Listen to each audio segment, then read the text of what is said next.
estos tiempos, porque no siempre está así. Y bueno, pues también pedirle al Señor que nos siga regalando el agua porque nos hace mucha falta. Y pues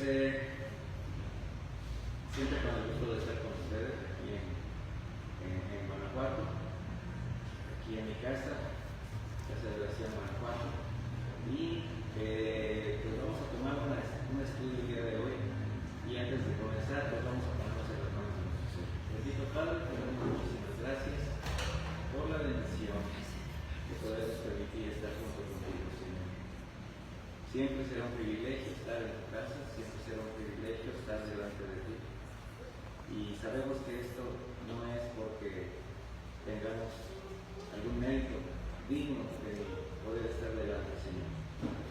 Sabemos que si nos podemos acercar confiadamente al trono de la gracia, es porque nuestro Señor Jesucristo pagó ese precio tan caro, tan alto, que nos permite a nosotros ahora acercarnos, Señor. Venimos delante de ti en acción de gracias, venimos a entregarte nuestro amor, nuestra adoración, nuestro reconocimiento, Señor, pero igualmente también sabemos que venimos por tu consejo, Señor. Así que todo lo que tú permites, todo lo que tú haces, sabemos que obrará para bien, y tenemos, Señor, esa fe y esa convicción de que tú siempre estás con nosotros y lo estarás. En el nombre de Jesús. Amén. Vamos a su lugar, mis hermanos. Mire, quiero hablar hoy de un tema pues que es básico en nuestra relación con Dios, y quiero hablar de lo que representa la fe. La enseñanza tiene por título Una fe digna. La palabra digno tiene una acepción de mérito, de merecimiento. Entonces aquí lo que se trata, lo que vamos a tratar esta tarde, la tarde-noche, es qué tan digna, qué tan meritoria es la fe que nosotros le otorgamos a nuestro Señor. Él se la merece, de Él es todo. Pero ¿será que nuestra fe tiene las características de la fe que Él espera? Y en el libro de Lucas, en Lucas 18, en el versículo 7, el contexto de esta escritura es la parábola del juez injusto y la viuda. Si usted recuerda, es una viuda que pues ha tenido la pérdida de su esposo, varias personas le quieren hacer daño, ella busca justicia, pero precisamente la parábola se llama de juez injusto porque se encuentra con un hombre corrupto, con un hombre insensible, que evidentemente no tenía ningún interés en hacer justicia a esta mujer. ¿Cuál es el contexto? ¿Qué es lo que trata de enseñar nuestro Señor? La perseverancia en la oración. La perseverancia cuando uno tiene, una necesidad. En este caso, esta mujer con su necesidad va delante de Dios, mejor dicho, va delante de este juez. Este juez la está rechazando continuamente, pero llega un momento que lo aburre, así, literalmente lo aburre. Y con tal de que ya no vaya, dice, lo único que voy a hacer es hacerle justicia a esta mujer porque ya no la soporto, ¿verdad? Y en el versículo 7 de Lucas 18, terminando esta parábola, dice el Señor, ¿acaso Dios no les hará justicia a quienes llamó? Que de día y noche claman a Él, ¿se tardará en responderles? Dice, yo les digo que sin tardanza les hará justicia. Y eso está hablando del tiempo presente, del tiempo que nos presentamos delante de Dios, somos llamados por Él, somos sus hijos, somos lo que hablamos hace un momento, nos podemos acercar confiadamente al trono de la gracia, clamando por el oportuno socorro. Y dice, ¿acaso se tardará en responderles? Yo les digo que no. Pero Esa es la actitud de Dios para con nosotros, que no tardará en respondernos. Dice, pero cuando venga el Hijo del Hombre y hará en la tierra, y aquí ya está hablando de un evento futuro, está hablando del tiempo cuando Él regrese por su iglesia. Entonces, en esta parábola, Jesús lo que muestra a los discípulos es la necesidad de persistir en la oración, pero confiando siempre en la respuesta justa y a tiempo de Dios. ¿Por qué digo justa? Porque va a ser siempre de una manera completa, de acuerdo a su voluntad, y a tiempo. ¿Por qué? Porque Dios nunca llega tarde, independientemente de lo que nosotros consideremos. A veces queremos las respuestas a nuestra manera, en nuestro tiempo, pero Dios nunca llega tarde. Ahora, esta parábola es en respuesta a una pregunta que hicieron los fariseos. Jesús primero, si ustedes no vayan ahí, pero si ustedes van al capítulo anterior y a principios de Lucas 17, se van a dar cuenta que lo primero que hace Jesús es mostrarse como el portador del reino de los cielos y menciona algunos eventos y señales que antecederá su regreso. ¿Cuál es la pregunta? Está en Lucas 17:20. Dice, cuando los fariseos le preguntaron ¿cuándo había de venir el reino de Dios?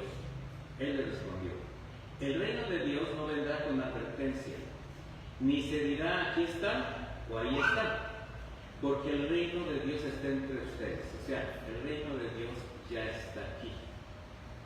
¿Recuerda cuando él venía y empezó a predicar el evangelio? Empezó a predicar después de salir del desierto, que decía, arrepiéntanse porque el reino de los cielos se acerca. Y esa fue precisamente la misma frase que decía Juan Bautista, arrepiéntanse porque el reino de los cielos se ha acercado. Bueno, aquí Jesús le está diciendo, el reino de Dios ya está entre ustedes, no tienen que estar esperando. Y a sus discípulos dijo, llegará el tiempo cuando ustedes querrán ver siquiera uno de los días del Hijo del Hombre y no lo verán. O sea, llegará el tiempo en que no estaré con ustedes y les dirán, está aquí o está ahí, pero no vayan y lo sigan. ¿De qué habla esto? De que vendrán muchos engañadores igualmente. Bueno, a través de estas parábolas enfatiza la intervención del cuidado, la providencia, la justicia de Dios como juez justo ante las aflicciones que van a sobrevenir a la humanidad y evidentemente a la iglesia, porque nosotros pues formamos parte de la humanidad, independientemente de ser hijos de Dios, de formar parte de su iglesia. Eso no nos hace invulnerables a las situaciones que se presentan día a día. Enseguida,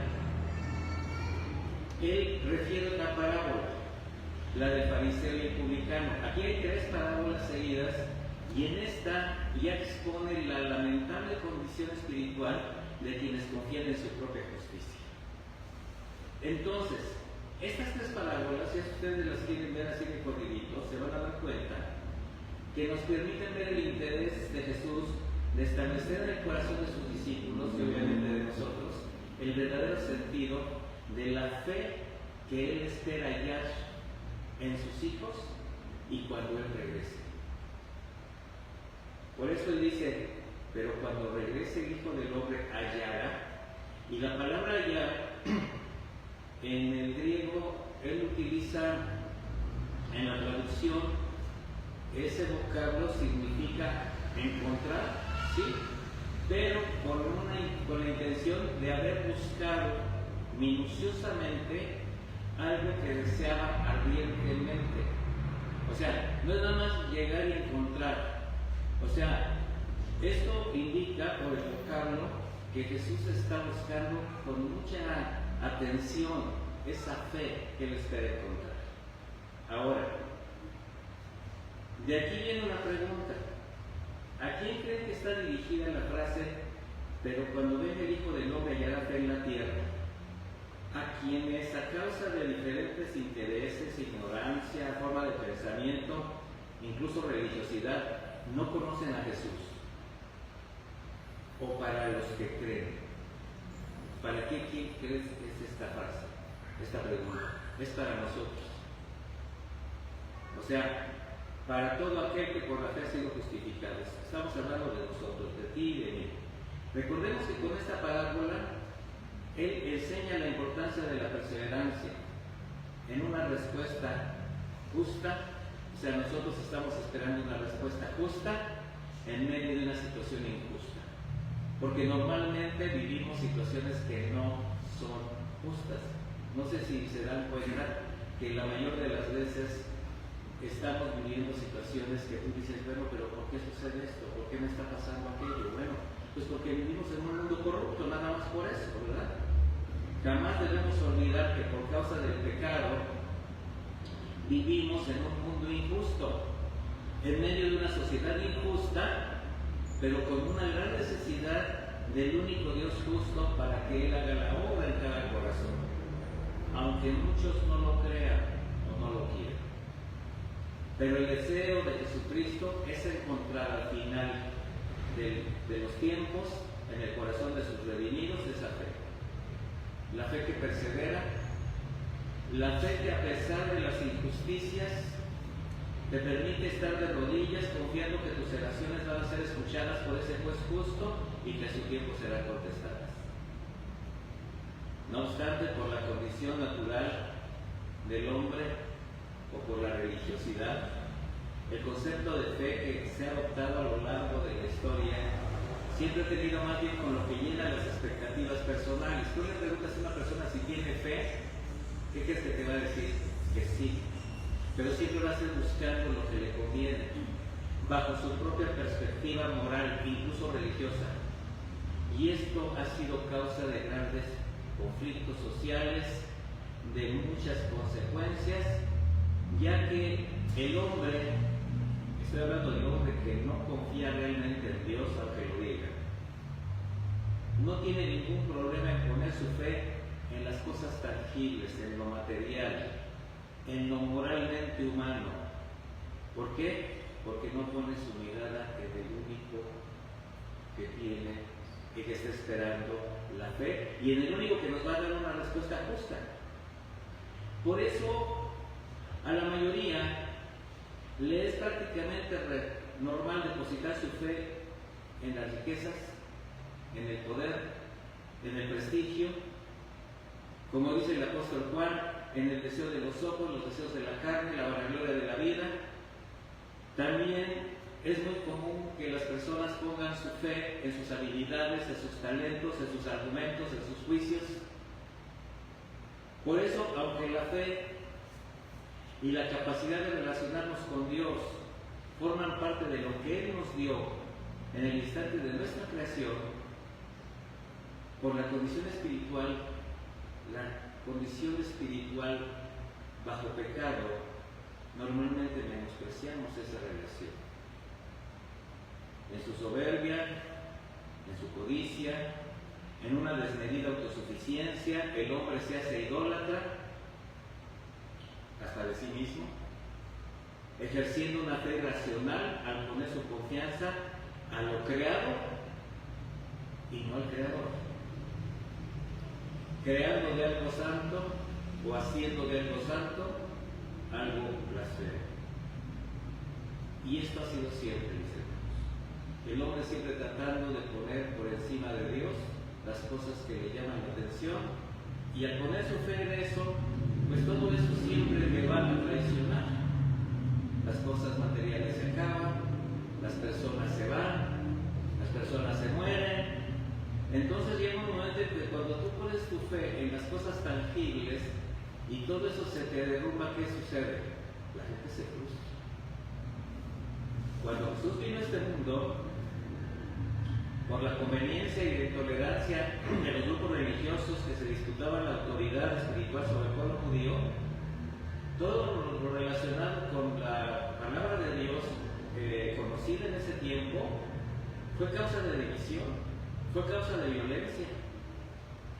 Por eso mismo crucificaron a Jesucristo. Y aunque fue un hecho que estaba profetizado, fue la condición del corazón de estos hombres la que determinó en ellos crucificar a Jesús. Ahora, este evento partió la historia de la humanidad. Le da la oportunidad al hombre de reconciliarse con Dios. por medio de la redención por gracia y la fe en Cristo. Pero al endurecer su corazón, continúa generando más división y más violencia. Sin embargo, todo eso fue algo que Jesús expresó como evidencia de lo que el Evangelio y la fe causaría en el corazón de la gente. Nosotros hemos hablado mucho y sabemos que Dios siempre ha apostado por la reconciliación. Es muchos los versículos que hablan de la paz, de la reconciliación y del amor. Sin embargo, Jesús también dijo estas palabras y las vamos a explicar. En Mateo 10:34, le voy a leer en la versión de Reina Valera actualizada, y dice: no piensen que he venido para traer paz a la tierra. Fíjense qué palabras, cuando también él mismo dijo: mi paz les dejo y mi paz les doy. Pero él dice esto: no piensen que he venido para traer paz a la tierra. No he venido a traer paz sino espada. ¿A qué se refería con espada? A la palabra de Dios. Ahora, he venido para poner al hijo contra su padre, a la hija contra su madre, a la nuera contra su suegra. Bueno, eso es bien fácil. Normalmente no es difícil.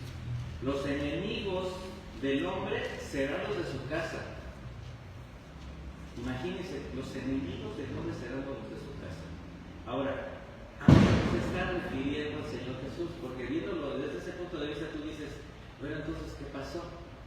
Porque trajo espada, porque trajo un mensaje que vive. Y cuando nosotros tomamos la decisión de seguir a Jesucristo, de negarnos a las cosas del mundo, de arrepentirnos de nuestros pecados para caminar en pos de Jesús, en ese momento nos empezamos a hacer enemigos de la mayor parte de la gente que nos rodea. Y nos empiezan a señalar, se empiezan a apartar de nosotros, empiezan a tener actitudes como de: bueno, pues ya se convirtió ahí con los aleluyos, ¿verdad? Pero bueno, pues ni modo, pues así ya es, y bueno, pues es mi pariente, ¿verdad? Ni modo que no le hable. Pero no eres de su agrado.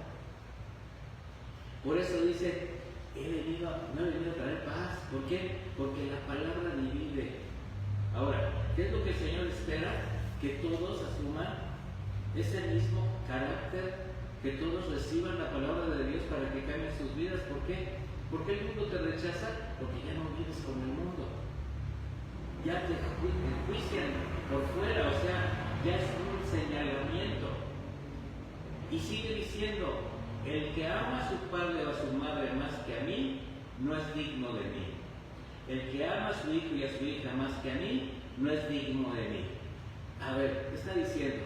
¿Que entonces tengo que odiar a mi papá, odiar a mis hijos? No.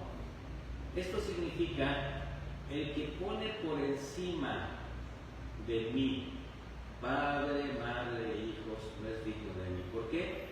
Porque a todos nos conviene ponerlo a él por encima de todo. Por ejemplo, a mí personalmente me conviene que mi esposa ame más a Jesucristo que a mí. Y eso no me va a poner celoso. Porque si ella ama a Jesucristo, ella me va a respetar. Ella va a ser una mujer fiel. Ella va a ser una mujer temerosa de Dios. Entonces, si ella pusiera a su esposo por encima de Jesucristo, pues está perdida. Igualmente yo, igualmente cualquiera de ustedes.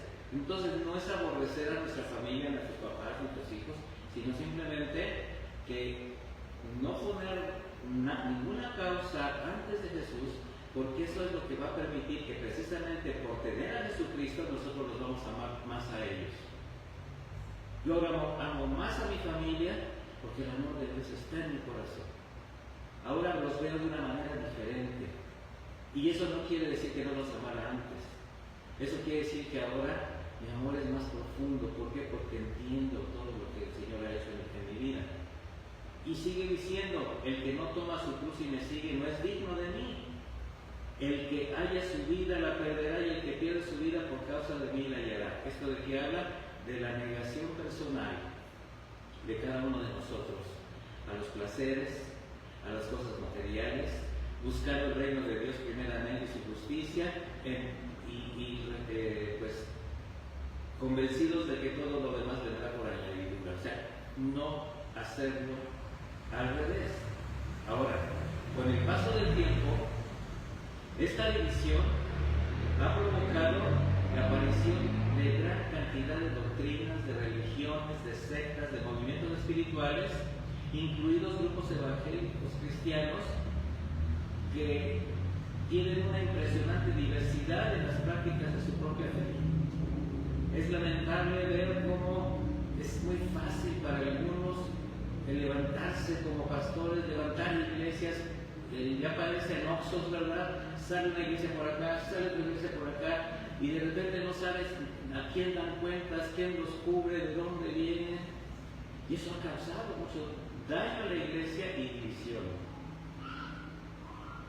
Entonces, meditando la pregunta del Señor, pero cuando venga el Hijo del Hombre a hallar fe en la tierra, esto nos debería hacer pensar cuál es la fe que el Señor Jesucristo espera encontrar en su iglesia ya de su regreso.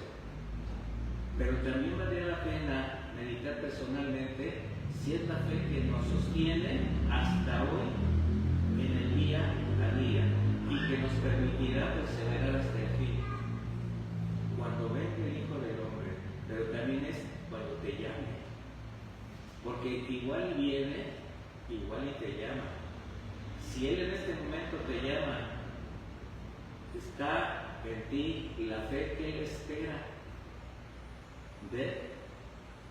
Recordando que la palabra fe está definida en la Biblia, en Hebreos 11:1, como la certeza de lo que se espera y la convicción de lo que no se ve. O sea, nosotros esperamos estar con Él algún día y tenemos la convicción de algo que aunque no vemos, sabemos que es una certeza. ¿Por qué? Porque confiamos en el Señor. Fíjese, este mismo versículo en la versión de Reina Valera actualizada dice: tener fe es tener la plena seguridad de recibir lo que se espera, es estar convencidos de la realidad de cosas que no vemos. De las acepciones bíblicas de fe es, por ejemplo, estar persuadido por algo o por alguien. Es establecer tu fe en Dios como soberano de la creación y en la obra de la redención en Cristo para salvación.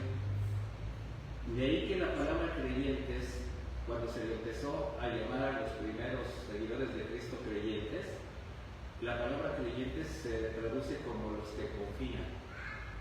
Entonces, si tú eres un creyente, tú eres creyente, ¿por qué? Porque confías. O sea, no se trata de nada más creer por creer, se trata de creerle. O sea, no se trata solo de creer en Dios, sino de creerle a Dios. Entonces, lo que distingue a quienes tienen su fe depositada en Cristo es la firme convicción de lo que esperan en base al reconocimiento de su fidelidad, de la veracidad de su palabra, y esta seguridad y confianza es la que nos lleva a una total rendición a Dios. O sea, tu fe te tiene que llevar a la rendición, a la entrega, porque esa es la confianza. Por ejemplo, en la Escritura encontramos que la fe en Dios y en Cristo se traduce de diferentes maneras. Se traduce como confianza, como fiabilidad, como credibilidad, como seguridad, como certeza y esperanza. Tenemos confianza que por nuestra redención en Cristo fuimos reconciliados con Dios, al arrepentirnos de pecado tuvimos su perdón y fue propicia nuestra salvación, y por eso somos salvos. ¿Sí tienen esa seguridad? Romanos 3:25 dice: a quien Dios puso como propiciación por medio de la fe en su sangre, para manifestar su justicia a causa de haber pasado por alto en su paciencia los pecados pasados. ¿Te arrepentiste? ¿Te perdona? ¿Qué hace con tus pecados pasados? Los pasa por alto, porque te está redimiendo, los está comprando con su sangre. Tenemos credibilidad absoluta en el poder de la palabra de Dios. Dice Hechos 6:7, y crecía la palabra del Señor y el número de los discípulos se multiplicaba grandemente en Jerusalén. También muchos de los sacerdotes obedecían la fe. O sea, el poder del Evangelio, el poder de la palabra de Dios, hacía que los mismos enemigos de Cristo se estuvieran convirtiendo. ¿Sabía usted que se convirtieron sacerdotes, escribas, fariseos a lo largo de la vida de Jesús? Bueno, tenemos la seguridad de nuestra salvación y destino eterno que nos da confianza para vivir y para testificar conforme a su voluntad. ¿Esto qué te permite? No solamente haber recibido el Evangelio, sino predicarlo y defenderlo, expresarlo, porque sabes que es poder de Dios para la salvación a quien va a escuchar. Dice Romanos 1:16, no me avergüenzo del Evangelio, porque es poder de Dios para la salvación de todo aquel que cree. En primer lugar para los judíos, pero también para los que no lo son. Recordemos que el Señor siempre, o sea, por primero vino por su pueblo. Dice, porque en el Evangelio se revela la justicia de Dios, que de principio a fin es por medio de la fe, como está escrito, el justo por la fe ¿qué? Vivirá. Tenemos la esperanza que nos permite creer en lo que aún no vemos, pero sabemos es real. Y por esa convicción, pese a las agresiones, pese a las aflicciones, podemos estar confiados y ¿saben qué? Con contentamiento. Y eso es muy difícil para que la gente lo entienda. ¿Por qué los verdaderos creyentes, los que confían en el Señor, a pesar de las aflicciones, a pesar de las circunstancias difíciles, esperan confiados y tienen contentamiento? Usted debe analizar si esa es su condición, porque el contentamiento es la convicción y confianza plena de la fidelidad de Dios. Y si yo confío plenamente en Él, eso me va a producir paz, me va a producir gozo y gratitud, independientemente de las circunstancias externas.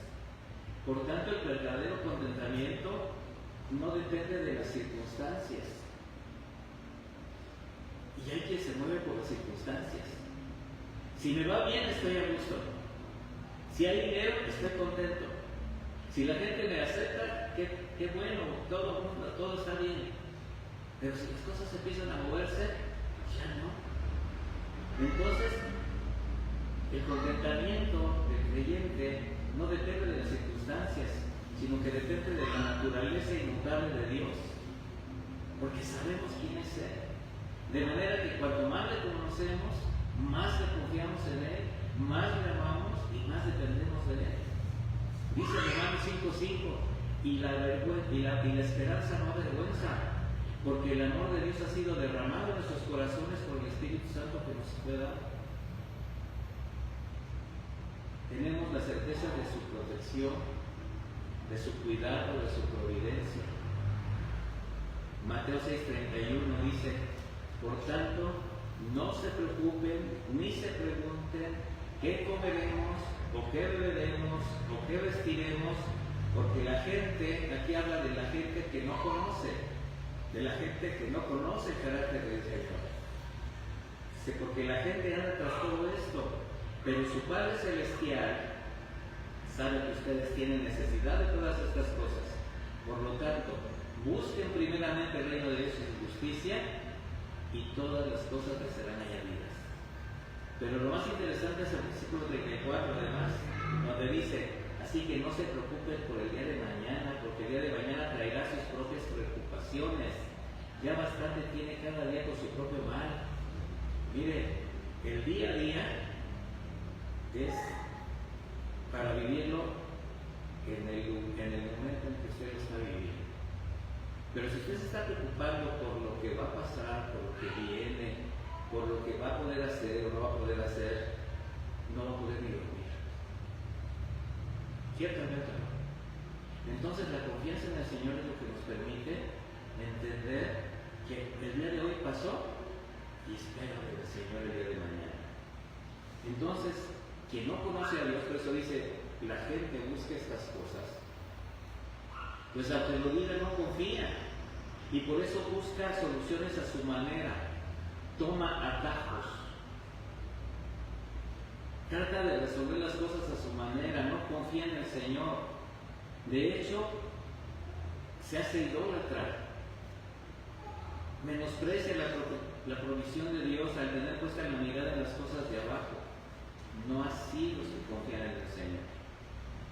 En el Salmo 37, 25, el rey David dice: una vez fui joven, ahora soy anciano, sin embargo nunca he visto abandonado al justo ni a sus hijos mendigando pan. Y miren, cuando David, antes de ser rey, ni tenía dinero, era un perseguido, era un hombre vituperiado, o sea, y sin embargo jamás le faltó nada. De manera que si se tiene esa fe, si tienes esa fe, podrás aguardar y abandonarte pacientemente con la esperanza en lo que vendrá, sin afán, sin incertidumbre, y bueno, este es el tiempo de espera que el Señor a donde el Señor nos lleva, y ahí es donde interviene la fe que espera encontrar. Hay un versículo que a todos les gusta, que es Romanos 8:28. Dice: y sabemos que Dios hace todas las cosas, que todas las cosas ayuden para bien a los que le aman. Esto es, a los que son llamados conforme a su propósito. ¿Cuál es el propósito de Dios? Llegar a la estatura del varón perfecto. Confiar en el Señor, tener el carácter de Cristo, porque es la fe donde el verdadero creyente está dispuesto a recibir lo que Dios le da, lo que Dios permite, aguardando pacientemente, sin dudar en Él. Eso hace evidente la certeza que llena su corazón. En respuesta, el Señor siempre está presente, aunque estés en medio de pruebas, aunque estés en medio de esas situaciones que Él mismo permite, porque Él conoce nuestra debilidad, Él conoce nuestra vulnerabilidad, y en su misericordia, para que nuestra fe no decaiga o se deslice, nos fortalece con su cuidado y su provisión. ¿Cuántos de ustedes se han quedado totalmente desamparados? Nunca. ¿Nos puede llevar al límite? Sí, pero desamparados jamás. Y así nos está sosteniendo en medio de pruebas, de angustias, de adversidades, y de repente dando salida repentina a problemas o situaciones que considerábamos imposibles de resolver.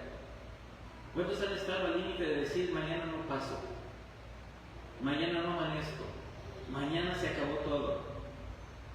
Y con una muestra de su amor nos libra de temores, de dudas, de caídas. Ese es el carácter del Señor. ¿Qué espera? Fe, confianza.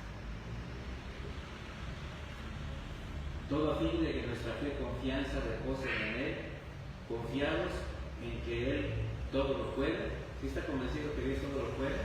Que Él es fiel, que cumple, que jamás nos desampara, que tiene control sobre toda situación, que siempre llega a tiempo, como decía yo hace un momento, y que si prometió estar con nosotros hasta el final, lo va a hacer. Entonces, quien no se afirma en esta verdad, en esta fe, rechazará todo lo que no le conviene, lo que no le gusta, todo trato de Dios, buscando solamente lo que le cumpla los anhelos que guarda en su corazón, esos deseos mundanos, carnales, que dominan sus pensamientos, sus emociones, sus expectativas, y si no llega a alcanzarlas, se frustra.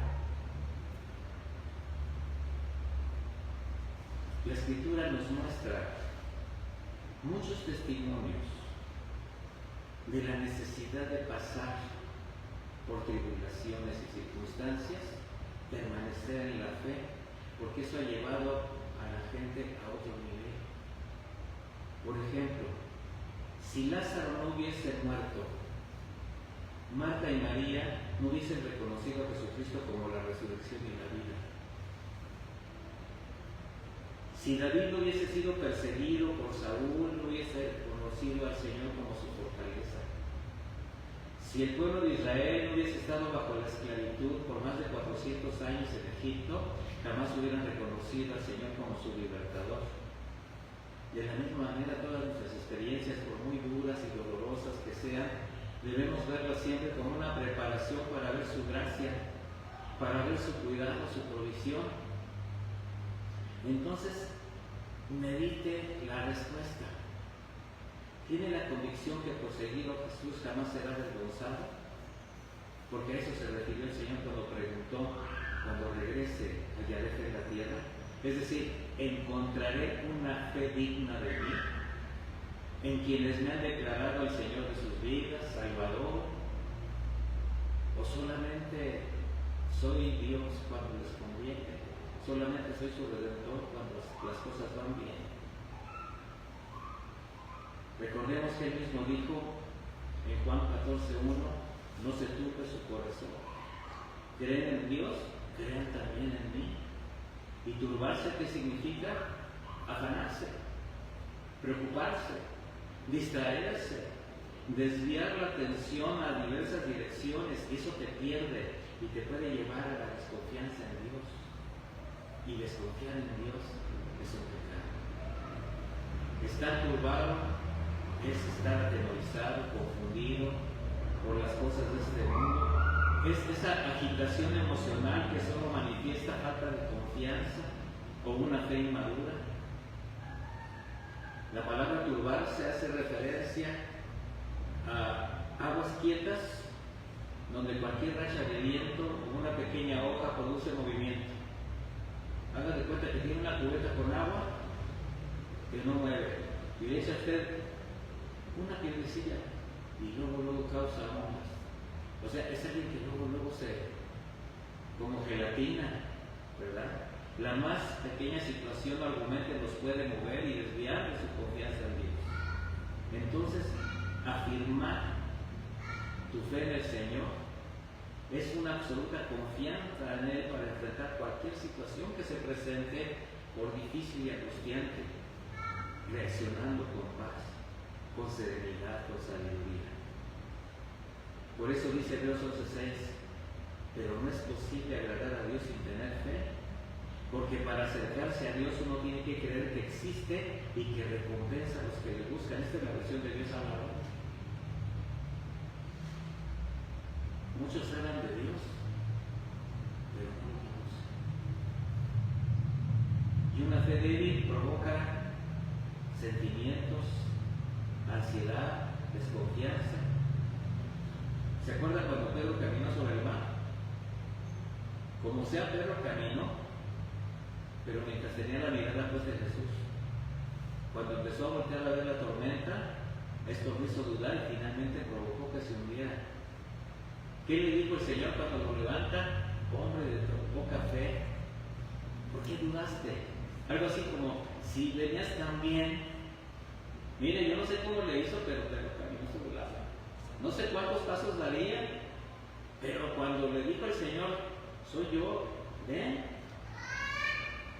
En otra ocasión, los discípulos obedientes al Señor cruzaron el mar de Galilea, tuvieron que navegar en medio de una terrible tormenta.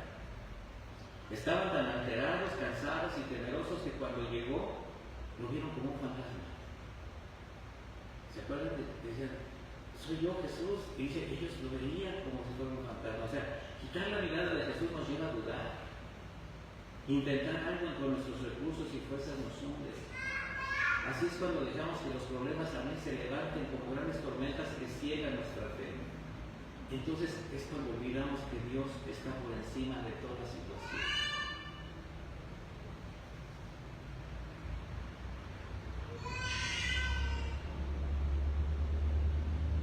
Filipenses 4:6, ya vamos a terminar.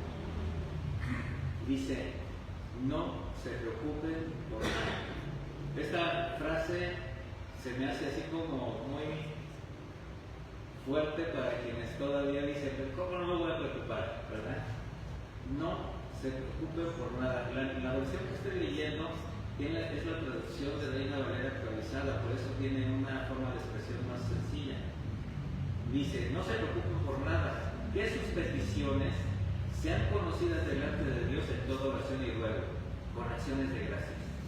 Y que la paz de Dios que sobrepasa todo entendimiento guarde sus corazones y sus pensamientos en Cristo Jesús. O sea, en lugar de preocuparte, ora al Señor. Ora al Señor delante de Él con todo ruego, con la confianza absoluta del Padre podremos experimentar esa paz ante cualquier adversidad. Pero quienes permiten que el temor, la angustia o la desesperación se adueñen de su corazón, entonces su fe entrará en un estado de duda, de incertidumbre, que cualquier cosa, por pequeña que sea, le hará dudar. De ahí la importancia, lo necesario de confiar en el Señor, convencidos de que su gracia, su amor, su misericordia, cuidado, son verdaderos, permanentes. Así que, mis hermanos, reconocer la soberanía de Dios en todo lo que permite en tu vida te dará certidumbre, te dará plena confianza para recibir su voluntad con todo contentamiento, con la satisfacción interior que no exige, que no se queja de las circunstancias que se presenten por extremas que sean, porque estás afirmado en la certeza, en la seguridad de las promesas de Dios. Así que, mis hermanos, ¿pueden identificar en ustedes una fe digna del Señor Jesucristo? Esa fe que Él espera encontrar en sus hijos, ya sea que parta con Él o regrese por su iglesia. Tiene la paz y el contentamiento en su corazón a pesar de lo que ha pasado, lo que esté pasando y lo que seguramente le va a pasar, porque esto no se acaba hasta que se acaba. Convencido de que su Padre Celestial es fiel, misericordioso, le guardará de todo mal y dará lo que es justo para suplir todas sus necesidades, materiales, físicas, morales y espirituales. Si lo cree, es usted bienaventurado. Y podría decir, como dijo el salmista, el Señor cumplirá su propósito en mí. Amén. Termino con esta frase de Filipenses 4:19. Mi Dios, pues, suplirá todo lo que les falta conforme a sus riquezas en gloria en Cristo Jesús. Vamos a hacer una oración.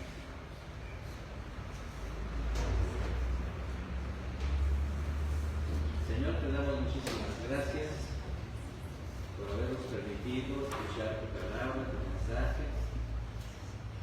Un mensaje que, como siempre, Señor, nos pone a meditar en nuestra condición personal, nos pone a pensar cómo es nuestra fe, cómo estamos parados delante de ti, Señor.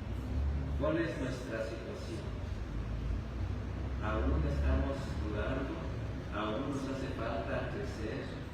¿Aún estamos descendiendo de las cosas del mundo?